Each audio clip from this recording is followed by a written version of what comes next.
There's trouble in paradise, folks. It is the understanding of the Mark Dolan show that Meghan Markle is, and I quote, furious and devastated at being upstaged by pop superstar Taylor Swift following the release of her critically panned Netflix show With Love Meghan. Now, insiders have told this program the Duchess was completely blindsided by the surprise news of Taylor Swift's engagement to American football player Travis Kelce. And we're told that Meghan is consumed with rage that the huge announcement about this engagement came just hours after season 2 of Meghan's show was published. Obviously, the result of that is that Taylor Swift announcing her engagement removed and stole all of the publicity that Meghan was hoping for. Well, I'll be sharing the full horror of episode 3 of this dreadful series With Love Meghan in just a moment. Let me tell you that season 2 is actually worse than season 1. How is it possible? And also, I'll be revealing some very indiscreet remarks that Meghan has made about Harry in this third show. But let's get to brass tacks. Let's talk about this battle between Taylor Swift and Meghan Markle, a battle that Taylor Swift has comprehensively won. Now, Taylor Swift is pop music's first billionaire. Unlike Meghan, she's got a talent. She's got incredible good looks. And now it looks like she's going to have a very happy marriage, unlike Meghan and Harry, who we can only be very clear, it's a miserable union. Harry's not happy, and I don't think Meghan's happy either. So Taylor Swift is pop's first billionaire, and she has sent a clear message to the fame-hungry Markle. She's pressed the nuclear button. She's done a shot across the bows, okay, in an aggressive strike. She has made it very clear, Taylor Swift's made it clear, that she is the female star who makes the headlines, that she's the queen of showbiz, not the Duchess, a bit part TV actress who wasn't even the best thing in Suits. And it looks to be a brutal, scorched earth policy on the part of Taylor Swift, who is the biggest female star in the world. Now, we've been told that Meghan's team are absolutely furious about the timing of Taylor Swift's engagement announcement, because, of course, they're so worried about season 2 of With Love Meghan, which has bombed, right? It has failed to trouble the Netflix charts in spite of all the money that they've spent on that show, including a crew of 80 to churn out that rubbish. So season 2 is going very badly, worse than season 1. And they were hoping that they could have a bit of noise, a bit of publicity upon its release. But literally minutes later, Taylor Swift tells the world that she's going to get married, and it just destroys any hope of publicity for Meghan and her latest venture. So Taylor's news dominated the news agenda, and it's dominated it ever since. It's the only story in town is this incredibly talented, gifted songstress and her fiance, her partner. It's the only showbiz story in town, and it's dominated the news agenda. And it's interesting, isn't it? Because I was reading Maureen O'Callaghan in The Mail with a brilliant article about Meghan's new season of With Love Meghan. And she pointed out that Meghan hasn't done any TV or radio or big podcasts to publicize season 2. Why? Because no one's interested. No one wants that booking. She hasn't done Kimmel and Fallon, none of the late night shows. She's become so irrelevant. Do you know, the only interview she did was a softball chat with Bloomberg, which last time I checked was a financial network. So no noise, no excitement surrounding season 2 of With Love Meghan. And it's palpably clear now that Meghan Markle is furious about being eclipsed by Taylor Swift. Why? Well, because Meghan is a very naturally jealous person. Don't forget, she was crazily jealous of Princess Catherine whilst a serving royal and still can't stand the woman. Meghan cannot stand Princess Catherine, and she's going to evaporate when Catherine becomes queen. It's game over. Her head will just topple off. It will fall off her shoulders onto the floor. She will transmogrify into a cloud of smoke when Catherine becomes queen. Such will her jealousy be. But Meghan isn't just jealous of Princess Catherine and isn't just jealous of her previous, colleagues in the entertainment industry, other actresses, other singers. Meghan is pathologically jealous, that's very clear, and also crazily competitive. She's jealous of Gwyneth Paltrow, who has a successful lifestyle brand, which is called Goop, unlike Meghan's dreadful website, which I was on earlier today. Can I tell you, there are just 7 products on sale. Marmalade jam, or jelly as the Americans call it, which is very confusing, because in the United Kingdom, jelly is a wobbly dessert. Make it make sense. We've got marmalade, we've got a crepe mix, and Meghan knows about crepe. She talks a lot of crepe. So you've got this ready-made crepe mix, which is not really in the spirit of Meghan's show. Meghan's show is about making things from scratch and becoming an amazing culinary expert. Here's just a packet of powdered CRAP that you mix with milk and put in a frying pan. That's not cooking. That's not cuisine.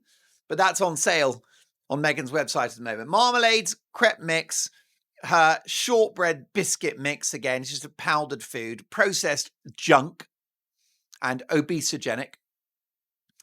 And 3 types of tea bags, right? That's it. That's Meghan's incredible product range. And that, by the way, with all the support and marketing might of Netflix, who must be scratching their heads about how badly things are going for the Sussexes and how they've nosedived since that original rumoured $100 million deal. So Meghan, pathologically jealous. But her nemesis is Taylor Swift, because Taylor Swift is everything Meghan wants to be.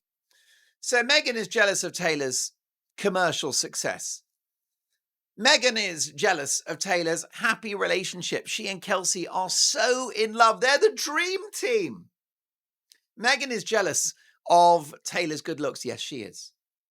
She's jealous of Taylor's good looks. Meghan doesn't like to be around anyone more beautiful than her. She was so vile to one of her supposed close friends in season 1 of With Love, Meghan, when she turned to this rather Amazonian, gorgeous model from Argentina, and she just scrunched her face up and said, "You're so tall. You're so tall." And this beautiful woman didn't know what to say. She was humiliated, cut to the quick by the vicious Meghan Markle. So Taylor is very jealous of Meghan is very jealous of Taylor's good looks. She's jealous of the fact that actually it's Taylor Swift that is the feminist role model, not Meghan Markle. In what way, on what planet is Meghan Markle a feminist role model, right? What's her big achievement in life? Her big achievement, well, first of all, dressing half naked on a game show called Deal or No Deal as a kind of sexy hostess. Okay, it's not very feminist, is it? Okay, lots of other actresses didn't yield to those cheap low-level roles because they had their integrity. Meryl Streep didn't do Deal or No Deal half naked. Neither did Julia Roberts. Women of substance. And the other way that we're supposed to believe that Meghan is a feminist role model is that she married a prince. How feminist is it to marry a prince? A rich, famous young man with royal lineage. It's anti-feminist, isn't it? It's the opposite of a feminist thing to do. So she says one thing, she does another. So she's very jealous of Taylor Swift's feminist credentials. She's also jealous of Taylor Swift's independence and power. Taylor Swift can do anything she wants now. She can be a pop star. She can be a fashion queen. She can be a TV host. She can write books. She can keep doing music. She can be a movie star. Taylor Swift can do anything. If I could do anything for love. If I could do anything for love. But I won't do that. No. Got the voice back. The voice is back. The boys are back in town.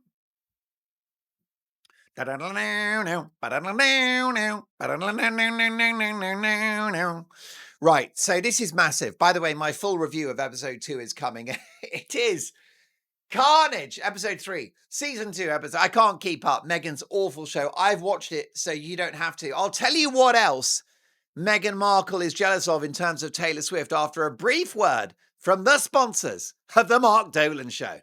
Are you sick of biased news? Well, so am I. And that's why every morning, with my big cup of decaf in my Father's Day mug that I actually bought for myself, I read Ground News. It shows how stories are covered differently by the left, the right, and the centre. Take this one, for example, President Donald Trump's tariff crusade. Some outlets say that he's mad and is wrecking the economy. Others say that he's standing up for American jobs and will triumph. Well, Ground News shows both sides and lets you decide, because it turns out you've got a brain! Who knew? So try Ground News. Go to ground.news/Dolan or click the link below. You will get a 40% off discount from the Vantage plan. 40% off for the plan that I use for unlimited access. It is a game-changing way to consume the news. And more importantly, it will make you sound very clever at dinner parties. Ground News is subscriber funded, no billionaire overlords pulling the strings, just the unvarnished truth from every angle. What's not to like? That is ground.news/Dolan. I'll drink to that. Meghan Markle is jealous of Taylor Swift's wealth. Taylor Swift is a billionaire. She's a billion. It's got the word B at the beginning of it. She's jealous of her incredible wealth, which is why I'm absolutely certain that when Meghan Markle divorces Harry, which she will, she'll go and find a billionaire. I will put my reputation on the line and tell you that her next husband, my husband, will be a billionaire, because so far she's got what she needed from Harry, which is the kids. She's got the royal titles, which you won't believe this. When they divorce, which they will, the Mark Dolan show is the first show in the world to place Harry and Meghan on 24/7 Divorce Watch. When they divorce, she keeps the title. She'll still be Duchess of Sussex, which is, as a proud, patriotic British man, it's my worst nightmare. I'm absolutely horrified. So she keeps the title. So what she got from Harry, she got the title, she got the royal connection, she got the fame, she got the kids, she got the house. There's one thing, she got the power, she got the social media footprint, she's got all of those things through Harry and Harry alone, because she was a nobody before she met him. But there's one thing she hasn't got, and it's money. She's so jealous of Taylor Swift's money. And the way that she can get revenge on Taylor Swift is to marry a billionaire and become richer than Taylor through marriage. That's what she's going to do. I guarantee it. And she'll be looking at someone like, you're going to think this is far-fetched, Warren Buffett, who's pushing 90. And she'll pretend, oh, I'm very attracted to men in their 90s. I just like their wisdom. And I enjoy a bald man. I don't enjoy men with hair. I think it's cute when they go bald. And I love the belly. I love a big fat belly on a man. And I love it when he has health complications. I find that so cute, because then I can be a nurse and take care of them. And I love my Warren, who's a billionaire, but it's not his money that attracted me to him. But I love Warren, and every evening I buff the Buffett. I do, I buff the Buffett. I give him such a buff. It's buff, buff, buff, all night long. All night long, all night, buff the Buffett. I buff the Buffett. And if it doesn't work out with Warren Buffett, she would. I'm not even joking. Okay, I know that some of the Mark Dolan show, we have fun. We have, we have some fun. Some of this is tongue in cheek, of course. She'd have her work cut out trying to marry the sage of Omaha, lovely Warren Buffett. I don't even know if Warren is married, but obviously, if he is married, she'll spring him out of that marriage. She'll be the homewrecker. But she'll be looking for a billionaire, and she doesn't care what he looks like. She could quite happily marry Rupert Murdoch, who is actually married at the moment. But again, that's just, Rupert's, don't worry about that. I've got good divorce lawyers. I've made a lot of investments in my life, and I've been looking at the stock value of Meghan Markle, and I think it's investable. I've purchased a lot of brands in my time, the Sun newspaper in England, and the Times of London, the newspaper Record. And I own a lot of publications in Australia, the United States. Of course, I've started TV networks, Fox News, 20th Century Fox, the film company. I bought that I've made a lot of good investments. Sky News in the United Kingdom and Sky News Australia. But Meghan will be my best investment to date. And if she wants my billions, she's welcome to have them. Because she's a fine woman and worth every penny. So, honestly, Meghan is so jealous of Taylor Swift's money. And that is what she wants herself. So, what else is Meghan jealous of? Well, Meghan is jealous of Taylor Swift's fame. Because it's quite clear that Taylor Swift is the most famous woman in the world, the biggest star in the world. She's also got beef with Taylor. Meghan's got beef. And don't forget, she's famous for these feuds. She falls out with people. She uses people and then throws them away. She did it with her father, her half-siblings, her ex-husband, her showbiz friends like Piers Morgan. She does it to everyone. And now she's got beef with Taylor Swift because Taylor didn't appear on her terrible podcast, Archetypes, which was a one-season flop on Spotify, which was so bad it led to Spotify tearing up the contract, paying the couple a fraction of the alleged $20 million they were supposed to be paid, with an executive producer at Spotify describing Harry and Meghan as effing grifters and describing Harry's ideas for shows as embarrassing. So the issue is that Meghan did one of her creepy letters, her sort of stalker-like letters to Taylor Swift. I don't know whether she did calligraphy or whether she went full stalker and chopped up letters out of newspapers and glued them onto the page and sent them in the post with, a few drops of her blood or something. But Meghan, in her creepy way, she wrote to Taylor Swift and she said, "Ooh, please, would you like to be on my brand new podcast, Archetypes?" And Taylor Swift, we are told, according to my sources, did not reply in kind, didn't send a letter back going, "Dear Meghan," isn't that? I'm told, it's my understanding, that through her representatives, and don't forget Taylor Swift has an army of representatives who are all happy and looked after, unlike Meghan's miserable staff. And Taylor Swift, through her people, said, thanks, but no thanks. She wanted nothing to do with Meghan's wretched podcast. And isn't she wise? Hasn't Taylor Swift got great judgment? Taylor Swift saw straight through Meghan Markle. She gets the invitation to go on this fame-hungry woman's podcast, and she says, no, thank you. Thank you very much, but no, thank you. She's so smart. I mean, Taylor Swift hasn't put a foot wrong her whole career, and now romantically and everything. She's a genius. And she saw straight through Meghan Markle. The only other person that saw straight through Meghan Markle straight away from day one was Queen Elizabeth. So Queen Elizabeth II and Taylor Swift are literally on the same level of wise judgment. Both great women, both great feminist icons, both beautiful, both with talent, both with weight, with status. Taylor Swift, Queen Elizabeth II, level pegging, joint bill. Just great. Two great women. I mean, yes, of course, Queen Elizabeth always wins. But my God, that Taylor Swift is some impressive human being. I love her. And Meghan Markle, not so much. So here's the question. Did Taylor Swift, did she announce her engagement seconds after Meghan dropped season 2 of With Love Meghan on purpose? Of course she did. This is Taylor Swift we're talking about. Everything she does is carefully thought through and strategically planned. She's a genius. An incredibly successful pop's first billionaire. Of course she did it on purpose. Don't forget Taylor Swift is famous for her Easter eggs. Do you know what that is? Don't panic. It's not a Gwyneth Paltrow thing. They're not inserted into an intimate part of the anatomy.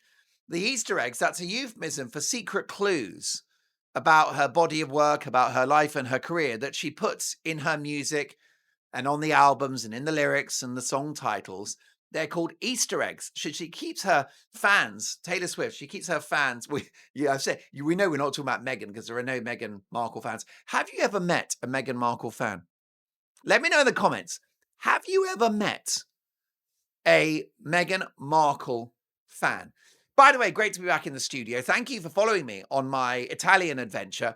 I've had my hair cut since then. I've had a shower. I've washed my face. It's a whole new look. I hope you're enjoying it. A whole new world. So, Taylor Swift. Did she do it on purpose? Of course she did. Because everything is planned. That's why she's a billionaire and the most famous woman in the world. Demonstrating, by the way, this battle between Meghan and Taylor, it's not a battle, is it? I mean, this is David versus Goliath. Meghan has demonstrated herself to be completely out of her depth on the world stage. And the thing is that everything's a flop. You know, where Taylor Swift, right, everything she touches turns to gold. It turns to platinum, just like Sir Elton John. And I can't explain, but there's something about the way you look tonight takes my breath away. That's a good Elton John song. Something about the way you look tonight. What a tune. Ba-dum, ba-dum, bow. But these are talented people. Okay. Taylor Swift, Sir Elton John. These people are geniuses. And Meghan Markle, in that world, out of her depth. No talent. Not a scintilla of talent. A total fake. Taylor Swift, by the way, real. Yes, she's famous. Yes, she's a millionaire, but she's incredibly real. She's so real. So let's talk about Taylor versus Meghan. Taylor is a global superstar with a positive, almost universally admired brand. Everyone likes Taylor. No one doesn't like Taylor, even her furious ex-boyfriends. By the way, this is the thing about Taylor, right? There's a saying in America, if life gives you lemons, make lemonade. And Taylor Swift has had a tumultuous private life. Choosing all the wrong boys, because amazing women choose the wrong boys. Have you noticed that, ladies, if you're watching? Have you not known some great women to choose some terrible men? It's normally the undoing of a great woman is just the wrong choice of male partner or spouse. I know some great women that chose terrible men. I mean, it could be that I'm married to such an amazing woman. I'll let you be the judge of that and her. But here's the thing. She met some boys and they didn't look after her, Taylor. How dare they? How dare you? Taylor Swift, talented, beautiful, intelligent. To those men out there that mistreated her, that didn't appreciate what they had, how dare you? And more fool you as well. I'm sorry, folks, that I am firmly in the Taylor Swift fan club. And she had these terrible exes. But you know what she did? She wrote songs about them. And those songs went to #1. And she made billions. So she took that misery and being mistreated and not appreciated. And she made music gold out of it. That's why she's so smart. So everyone likes Taylor. Positive, universally admired brand. Meghan is viewed as divisive and shallow.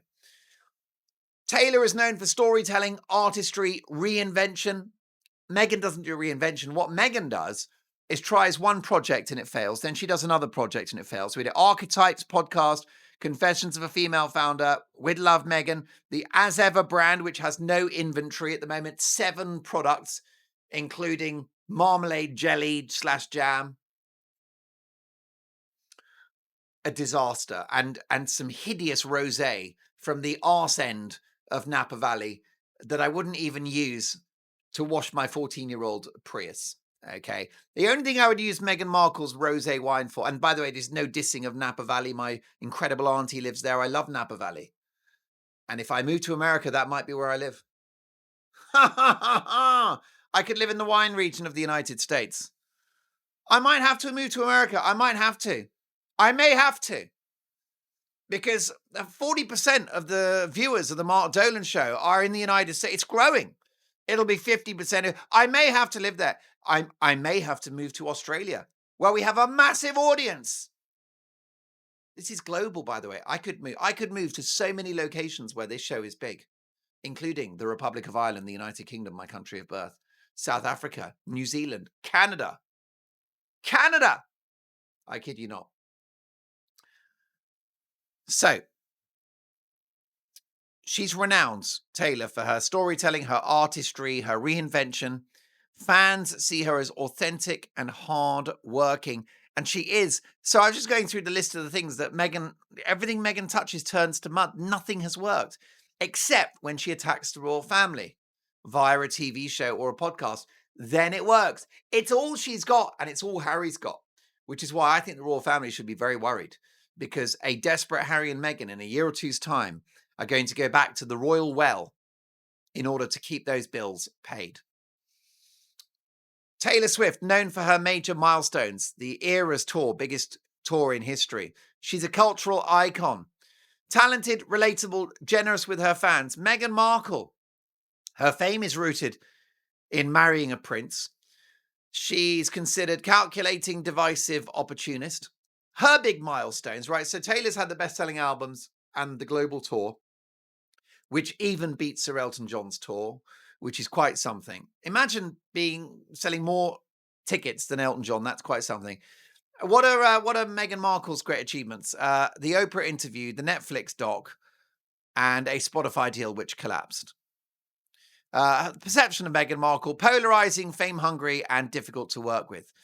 Don't forget that the people that used to work for Meghan Markle are known as the Sussex Survivors Club, and that there was a bullying scandal, an alleged bullying scandal around Meghan Markle while she was at the palace, including allegations of yelling at undergardeners, to the point where it was so bad the Queen herself, Queen Elizabeth, had to step in and have a word with Meghan Markle. Now, we didn't get the findings of that bullying inquiry because it was never published. So we can only imagine whether it's true that Meghan is an outrageous bully. Let me know in the comments. I'm not allowed to say she's a bully. But what's your perception? Because you've got your eyes open. You've got your common sense. You've got your wits about you. Let me know your judgment. Is Meghan Markle a bully or not? Sussex Survivors Club. Meanwhile, what does Taylor Swift do? She gives her crew a $50 million bonus when her tour did well. She gives her crew, and that's everyone from the dancers to the set designers to the guys with the gaffer tape and the screwdrivers. You know, those men with beards. What do they call them? Roadies. All these lonely middle-aged men who've spent too much time on the road, which is why they've never really got around to marrying or any of that stuff. They live on, and I love the roadies. They're great.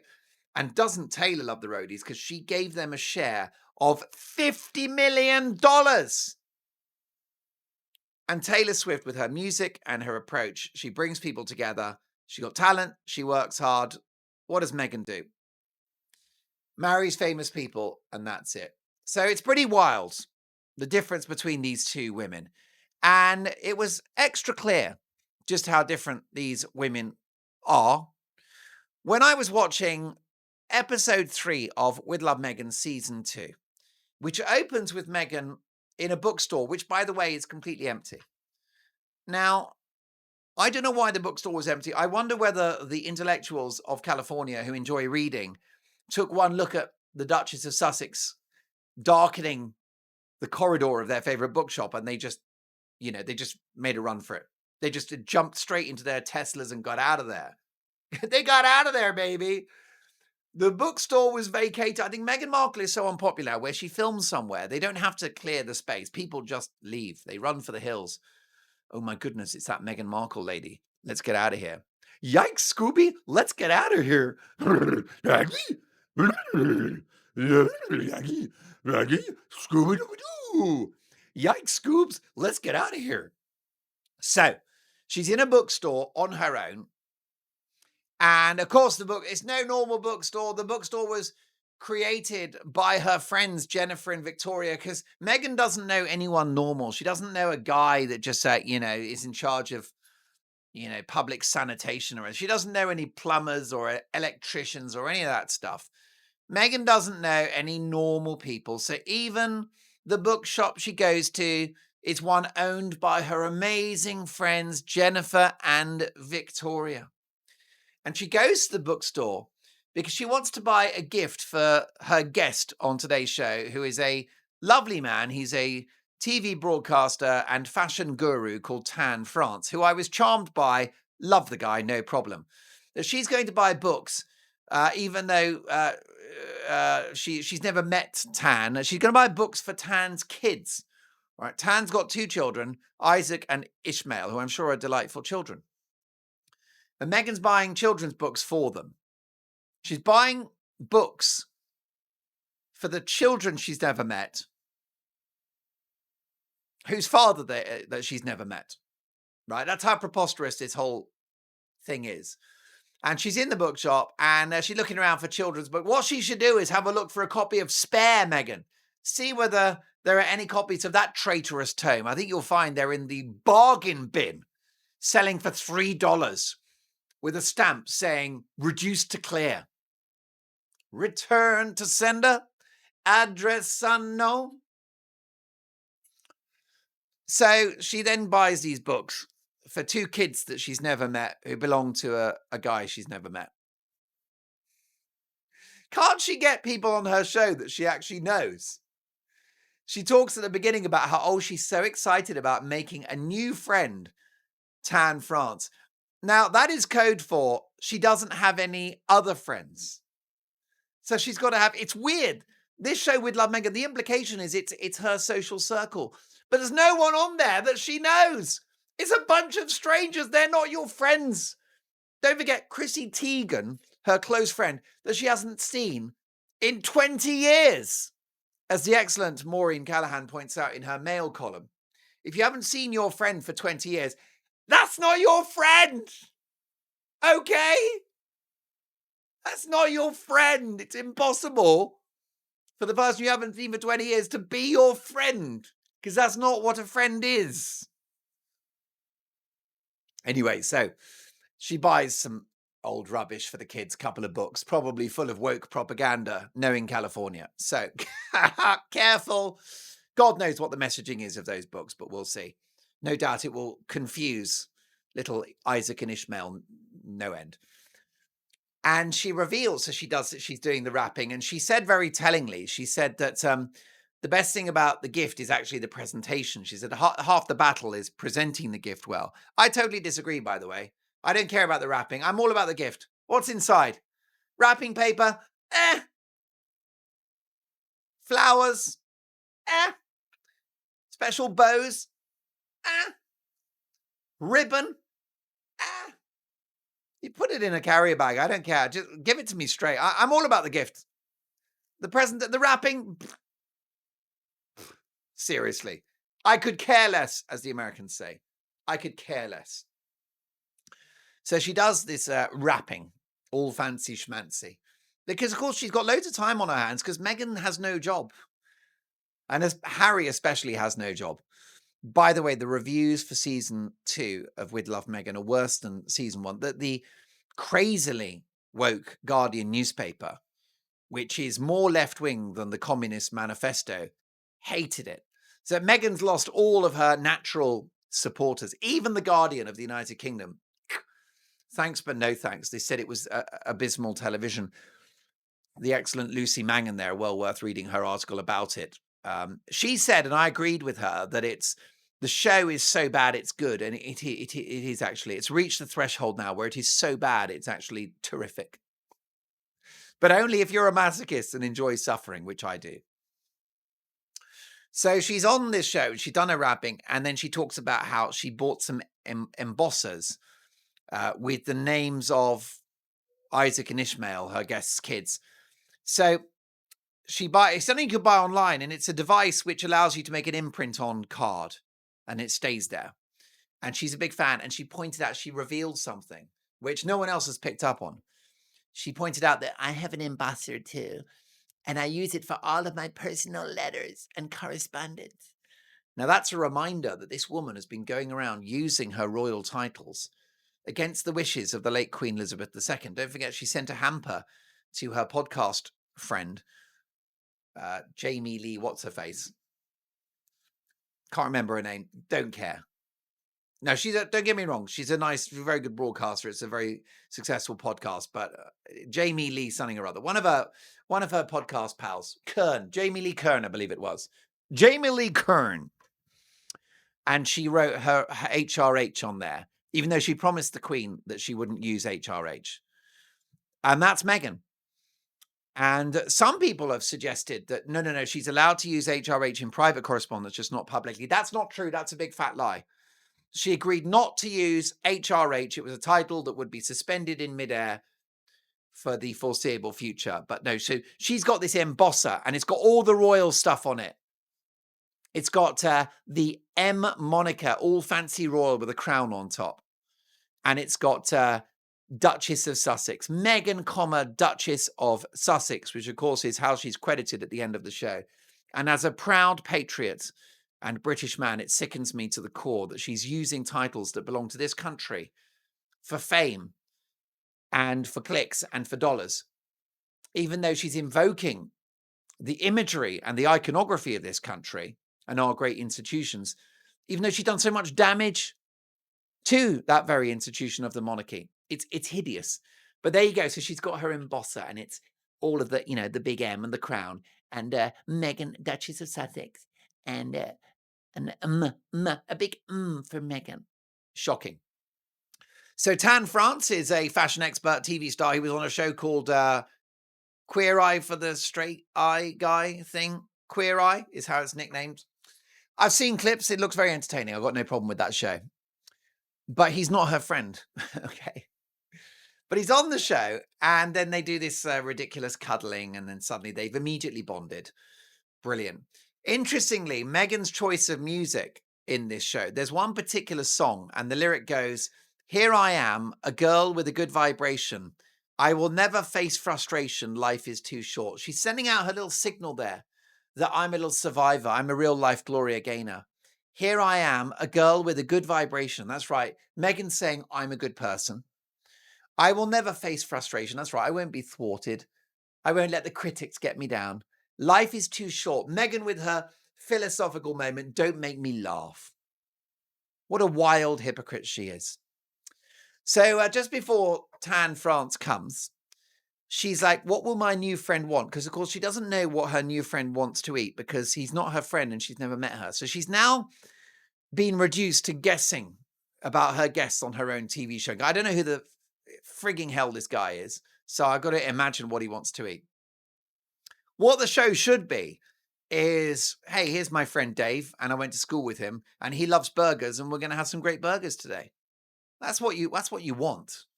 But instead, it's like, well, here's someone I've never met who's slightly famous, and I'll have him on my show, and I'll pretend to like him. So anyway, what does she prepare? What food does she prepare for this guy? Given the fact that this is, in large part, a cooking show. Wait for it, a fruit platter. So once again, we had it in season 1. Now we've got season 2. She's obviously running out of ideas. That we've got to watch her on TV, paid very handsomely to cut fruit up and put it on a plate. She calls that cookery. So this is, no cookery show does the same thing twice. Even if it was like season 8 versus season 1, you wouldn't repeat. Well, she's done the same dish, and it's not even a dish, twice in 2 seasons, which is to get fruit and cut it out. She doesn't even, some bits she doesn't cut. She takes a bunch of grapes and just puts it on the platter. There's no chopping. There's no de-seeding or anything. I'm lost for words. So this guy gets a fruit platter. And then he basically gets something that she calls lavender grey latte. A lavender grey latte for my guest, who I don't know, and whose children I don't know, but I bought them a gift, which I've wrapped and I've monogrammed and I've written MHRH in there. So she does this thing called lavender grey latte, which is a posh name. Do you know what it is? It's just Earl Grey tea. It's an Earl Grey tea bag purchased from the store, boiling water and milk. But according to Meghan, it's a lavender grey latte. Now what it is, it's an Earl Grey tea with too much milk. And you called it a latte. There's too much milk in there. It's not a latte. It's an Earl Grey tea with too much milk. You've killed it with milk. Half of it's milk. It's not a latte.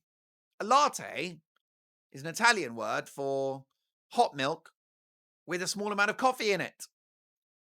It is not. And then, of course, there comes lavender, because Meghan's only culinary idea is lavender. Lavender crackers, lavender tea, lavender towels. Oh, lavender steak, lavender shepherd's pie, lavender jelly, lavender mousse, lavender curry, lavender kebab, lavender bake, lavender bread. Oh, you're welcome. Oh, thank you, lavender oil. Lavender soda. Ooh. I just got one idea, and it's putting lavender into things where lavender shouldn't be. There's a great moment. There's so much in this show. If you consider that they've had months now to re-edit this after the absolute train wreck that was season 1, it's actually worse, which is quite something. And there's a bit where no one else has picked up on this. There's a bit where she says, she's making, I can't remember if she's making, this is when she makes the tea. I can't remember. I don't care. I don't care. Oh, baby, I don't care. I got your love. I don't care. She says, in terms of the milk, I think it's for the latte. But anyway, she says, use whole milk, any milk, whatever. That's what she says. She says, use whole milk, any milk, whatever. I mean, this is not Gordon Ramsay 2.0, is it? You can use whole milk, any milk, whatever. No chef just says use anything. No chef would say that. They would tell you what to put in the dish. They wouldn't just say, you're going to make bread now. You can use white flour, brown flour, or anything. Just use anything. Because I don't know what I'm talking about. Whatever. What a dismissive word that is. Use whole milk, any milk, whatever. And then, because she's so self-aware, suddenly the brain kicks in and she corrects herself and goes, whatever brings you joy. So she goes, use whole milk, any milk, whatever. I don't care. I mean, sorry, I do care. Whatever brings you joy. But I promise you, watch it back. She says any milk, whatever. And then there's a beat. Brain kicks in. Single brain cell is awoken. And she goes, whatever brings you joy. So it's interesting. She defaults to nauseating platitudes when she has revealed too much of herself, when the mask has slipped. Because she says use whole milk, any milk, whatever, because she doesn't care. She doesn't care about the food. She doesn't care about the hot drinks. She doesn't care about the guests. She doesn't care about the show. She certainly doesn't care about the audience, because she's putting us through merry hell. And then, of course, onto this lifeless, awful tea, we get flour sprinkles. She puts the flour sprinkles onto the tea. I don't think you should be having flour sprinkles. I believe that they're toxic, hallucinogenic, and people aren't supposed to eat flowers. So Tan appears. I like him. He's got great hair, and he's a good-looking guy, and he's got a lovely family, and he's a terrific human being. It's 5 stars for me. And as usual, a lovely guy like that comes in and just shows Meghan up for the total showbiz phony that she is. And he brings with him Japanese milk bread made by his husband. And that's going to be part of another dish, which is very uninspiring, I'm afraid, which is French toast. So, I mean, if you go through the checklist of things, the amazing culinary expertise we've had in season 2, we've had marshmallows, we've had various cups of tea. Cup of tea is not cooking. We've had regular toast. We've had crackers. And now we've got French toast. No disrespect to Tan, because he cooks that for his kids at home and they enjoy it. That's fine. But again, this is not appointment viewing to see someone make French toast, which is dipping bread in eggs and frying it. That's not cooking. It's not a recipe. What are we going to get if there's season 3? I'm going to boil an egg today, and that's the show. You're welcome. So, but what's great about Tan, this chap, is that he's very independent, free-spirited. And he's zooming around the kitchen, and he takes control, and he removes his jumper and throws it across the studio. And Meghan's totally freaked out. Her eyes are like, what's he doing? But she goes, there's a little beat, a little pause, and she goes, fabulous. Make yourself at home. She goes, sorry, I'll repeat. Fabulous. Make yourself at home. I love it. And she does the click. When Meghan is feeling the strain, she does the click, right? When she's not happy and feels powerless, she does the click. Fabulous. Make yourself at home. I love it. It's a total protestation. She protesteth too far. And Tan, by the way, takes no nonsense from Meghan. She's like, would you like me to whisk your eggs? No, he doesn't want it. He's got a plan. He knows how to do this, and he's going to look after this recipe. And she goes, fabulous. I love it. I love that you do your own thing.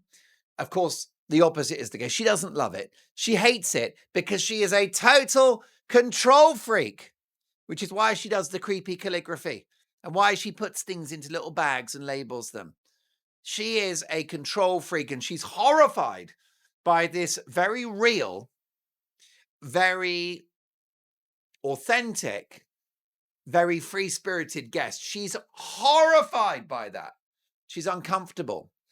And then we get the first attack of the show. Don't forget, she attacks every guest. Don't forget Mindy Kaling. The flash of rage when Mindy Kaling, the actress, said, it's great to work with Meghan Markle. Meghan goes like that. Didn't you know? I'm not Meghan Markle anymore. I'm Meghan Sussex. And eventually I'll be Meghan Buffett. And I'm going to buff the Buffett. I'm going to buff the Buffett every night. And if it doesn't work out with Warren, I'm going to go and marry Rupert Murdoch. He'll get divorced and then we'll marry. That'd be a great investment. I've invested in a lot of great brands in my life. I've created brands. I've made billions. But I'll tell you, I'll make trillions without Meghan Markle. I admire her. She's got guts. She's got spunk. She's got something about her, that lady. You know what she's got? She's got balls. She's a toughie and I like her. It's my kind of girl.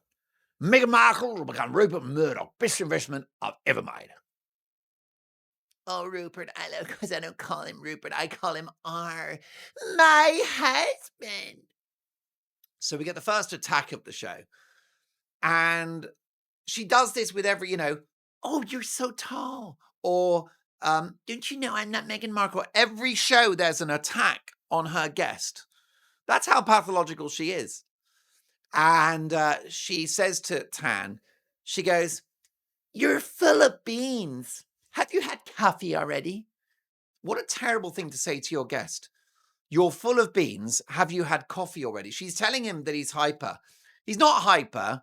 He's naturally energetic and he's a happy, positive man that's full of the joys of spring.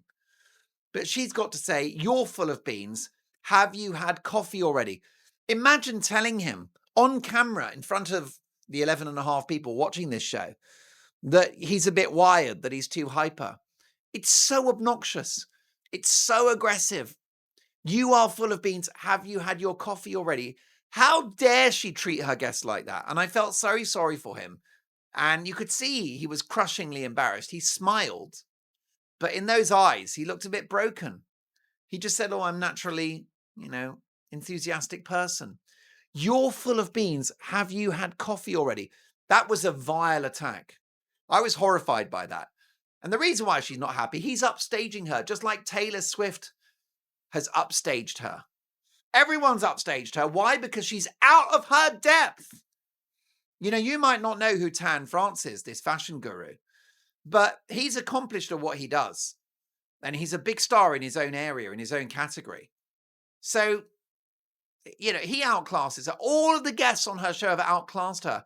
Even the vile, proven online bully, Chrissy Teigen, comes across as more impressive than Meghan in the previous episode. I began to like Chrissy Teigen. And in the comments, by the way, one of you said, hey, she's had a tough life and she's had big problems and stuff and it's not been easy. And I really appreciate that comment because people are in 360. You've got to kind of judge people in the overview and give everyone a second chance. Meghan, of course, has had 50 chances, burned her bridges. I'm out. So he wants to toast this bread a bit, which dries it out. Then he'll make that's good for French toast because when it's a bit dry, then it absorbs the eggs.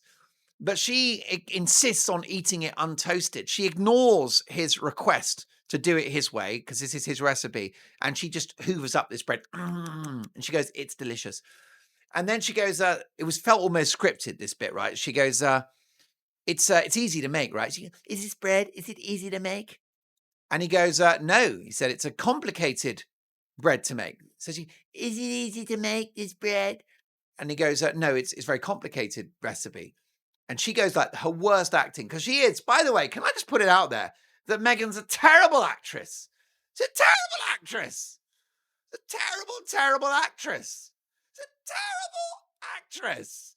Meghan is a terrible actress. And she's especially bad on this show.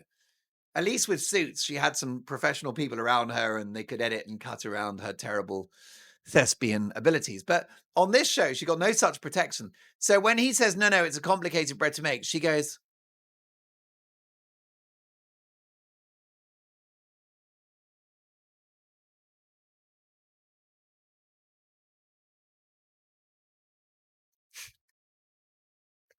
I'm exaggerating a little bit, but she does. She goes, is it hard to make this bread? It's a simple recipe, right? He goes, no, it's complicated. And she said,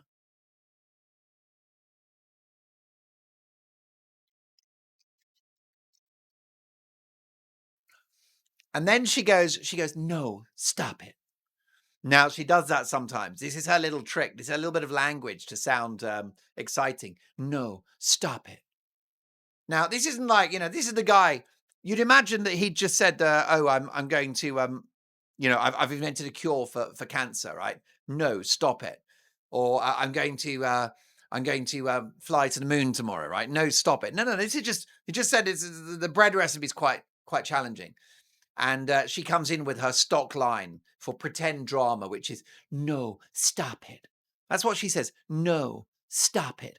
Which is not the correct language for someone that's just told you a bread recipe is. This is not earth-shattering, is it? This isn't just, I don't know. I've just found out I'm the king of Nigeria. No, stop it, right? I just won the lottery. $100 million. No, stop it. No, it's not that. It's the bread I've brought today has quite a fiddly recipe. And she goes, no, stop it. Totally fake. So he says to her that his husband makes the bread as a way of relaxing. He said his husband relaxes by making the bread. That's his de-stress is to make bread. And Meghan says, oh, for me, that's a glass of wine. And it's interesting because later in the show, this lovely guy, Tan France, she gives him a blood orange drink, which is a soft drink. Looks like a cocktail, but it's a mocktail. It's a soft drink. And there's no reference to Meghan's drink, but it's clear and yellow and still. It's wine. And she says that she relaxes with wine. She's non-stop drinking in season 1. Here's a question for you in the comments. Is Meghan a drunk? Let me know. Is Meghan a drunk? 2 fingers of whiskey, me and 99. I'm hard it better fitter. Is Meghan a drunk? Let me know in the comments. I think could be a drunk. I think she's on the road. I think that Meghan could be. I don't think she is. I think she could be. Is Meghan a drunk? Let me know in the comments. Very interested to hear what you think. Meghan talks about herself nonstop in this show. I make hot breakfast most mornings for the kids and my husband. She calls him my husband. It's like Tourette syndrome. My husband. H, my husband. She also talked about Lily, the daughter, who has, I will never call her Lilibet because that's a stolen name from Elizabeth. Lily says, regarding her French toast in the morning, Meghan reveals that her daughter Lily says, can I have chia seeds? Because I want the French toast to have freckles. Now, that tells me that Lily is already becoming a nightmare. Because Lily wants chia seeds on her French toast. Where does that come from? It doesn't come from Harry. Humpy dumpy dumpy dump. World's least happy millionaire. Oh, Meghan, you're amazing. Well done, Meghan. I seem to have disappeared from season 2. People are beginning to think that Mark Dolan's right, that I'm living in an underground basement, deep, deep below the foundation levels of our Montecito mansion, in a crypt where I'm attached by chains to a rusty radiator. Humpy dumpy dumpy dump. Prince Harry, world's least happy millionaire. So Lily apparently wants to have chia seeds on her French toast. I mean, this is a diva. This is a narcissist in the making. It's a nightmare. I mean, when those kids, I wish them well and I hope they're going to be great, but I'm worried when they mature and they start doing photo shoots and interviews and podcasts. It'll be a nightmare. It will, however, be plenty of material for the Mark Dolan show. By the way, there was a bit where they take the French toast and then they put it in dried coconut.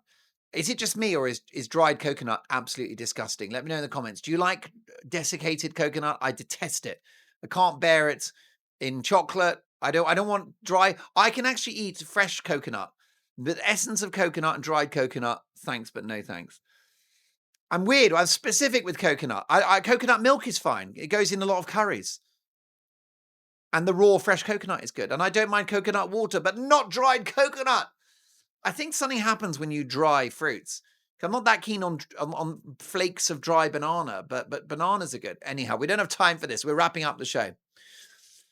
But this guy, Tan, says breakfast is a ritual, right? She's got to own anything. When any guest says anything insightful or wise, she's got to appropriate it. So he says, oh, he said, for me, breakfast is a ritual. And she goes, yeah, it is. It really is a ritual. It's like, he just said that. You don't have to echo that. But she has got to own everything. She decides she's going to save the Japanese milk bread. She said, my kids will be excited as well as my husband. It's so insulting to our collective intelligence that she doesn't call him Harry. It's such a humble brag. It's such a mic drop for her to call him my husband. It's creepy and pathetic. Then they decide that they're going to make aprons. We don't need aprons. We don't need anything on this show, but we're going to get given aprons, right? So she buys the apron. She didn't make the apron. God forbid she would make the apron. This is probably an Amazon special from a sweatshop in Vietnam, or maybe the Philippines, where poor old Thomas Markle lives in a high-rise apartment that overlooks a 7-lane highway. Teow! Teow! Oh my goodness, it's so loud in that apartment. I can't get a wink of sleep. I stay awake at night watching reruns of Suits because that's the only time I get to see my daughter Meghan. Teow! Teow! So they make aprons, and they're going to put the names of the children on the aprons. Enough already with making the kids so important. The kids are not too important. You shouldn't go over the top with kids. I love my kids. I tell them I love them, but it's too much to have jewelry based upon the month that they were born and to stick their names all over an apron. You're going to make them egocentric nutters. They're going to be asking for chia seeds on their French toast. You're going to create monsters with your aprons with their name on. When I grew up, I had amazing parents, an amazing childhood, but we knew our place. I was a kid.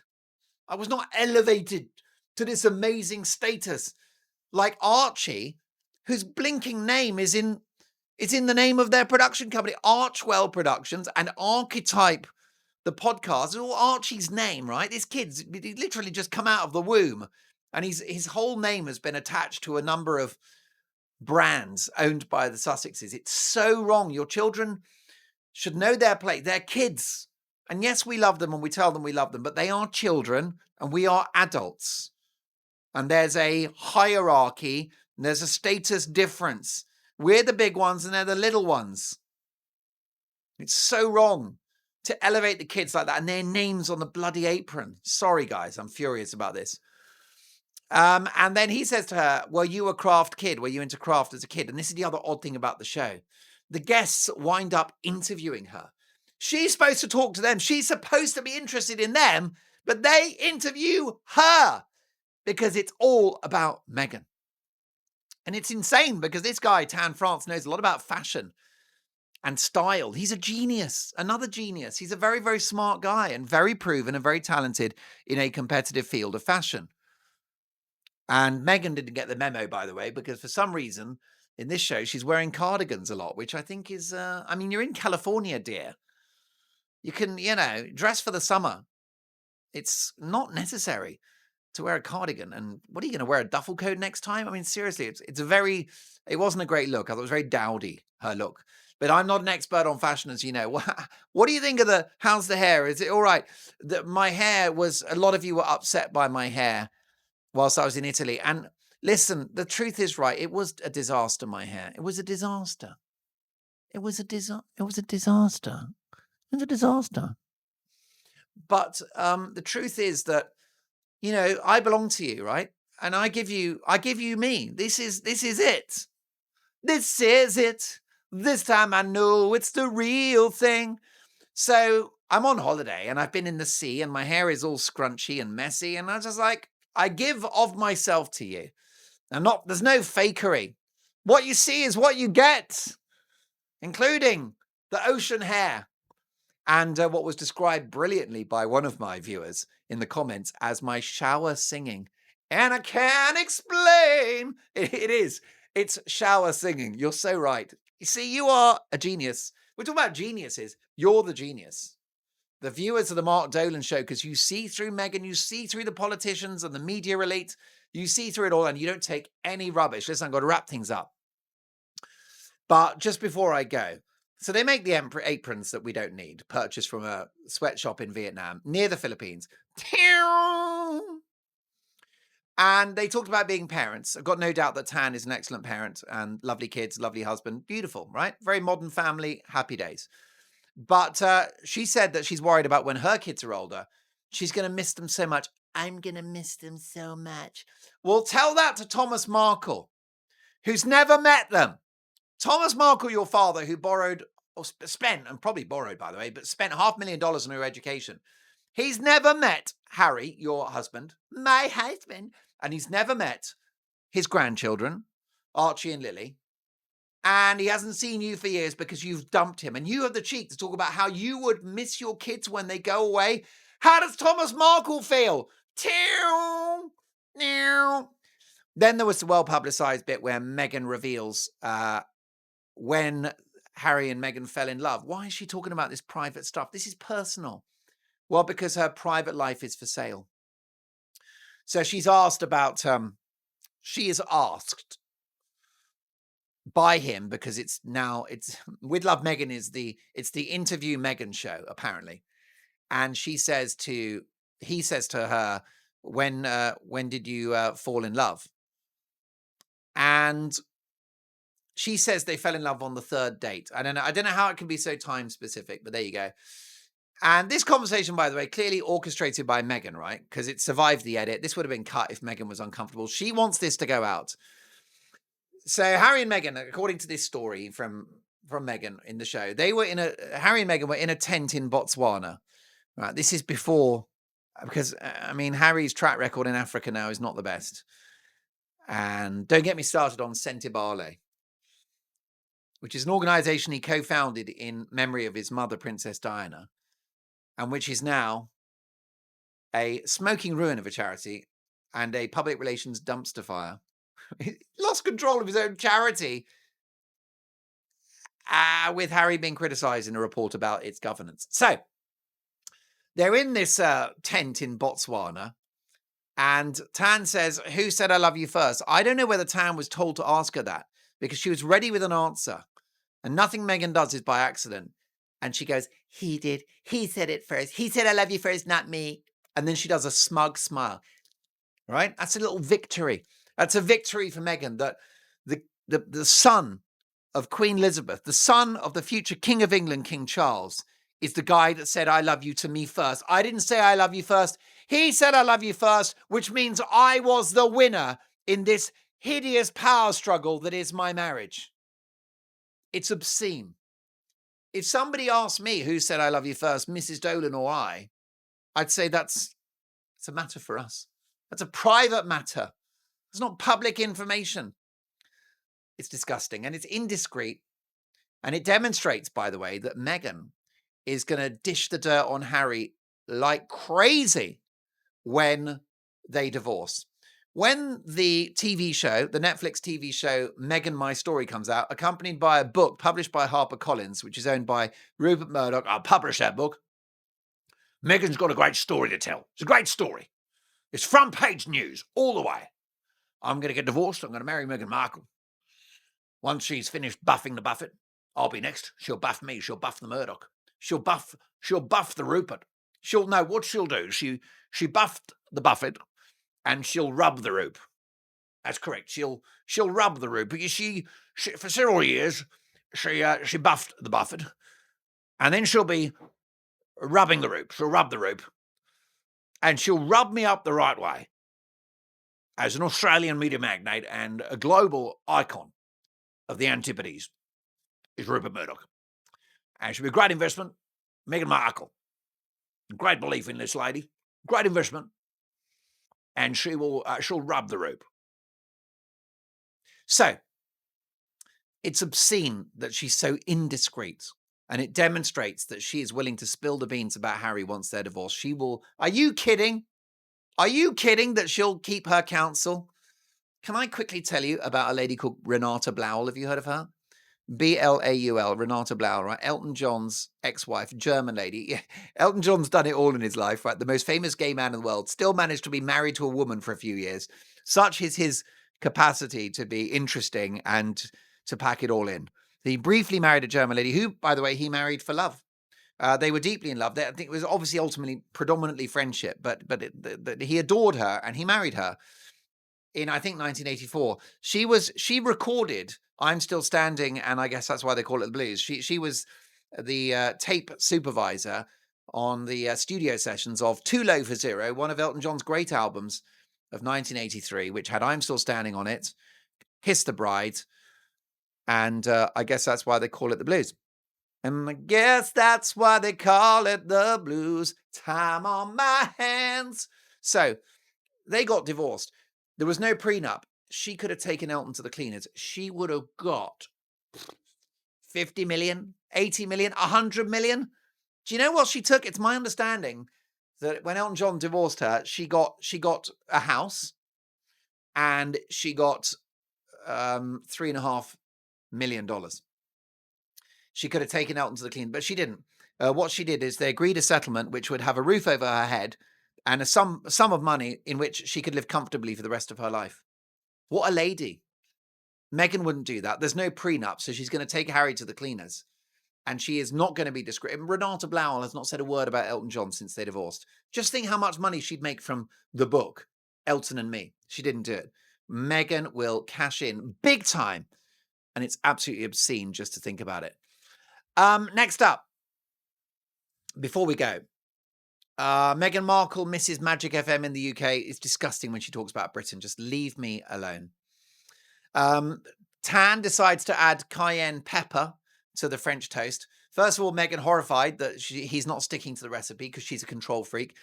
And then also, it's very clear that Meghan has never ever seen a spice rack before because she pulls open this spice rack like it's some alien life force. There's a look of mystery in her eyes. She pulls the spice rack open and she's like,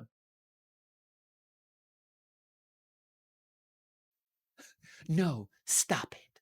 No, stop it. No, stop it. Oh, Meghan, I just stepped on a piece of Lego without wearing shoes. No, stop it. Oh, Meghan, I'm going to get some salt from the supermarket. Do you want some? No, stop it. Okay. So that's fine. The whole thing's crazy. There's no chemistry between her and Tan. The food is terrible. And just to add insult to injury, the final dish they make is apple pies made with, wait for it, supermarket purchased frozen pastry. Frozen pastry to make apple pies because in season 2, Meghan's given up cooking altogether. And I expect the next episode, which will be episode 4, season 2, it'll be Wendy's. The whole show will be at a flagship Wendy's because deep down, Meghan, we know she just likes to take out. And the Wendy's is Harry's favorite of the American hamburger outlets. Hello, I'm Meghan Markle. Welcome to episode 4, season 2 with Love Meghan from the Montecito branch of Wendy's, the Wendy Burger.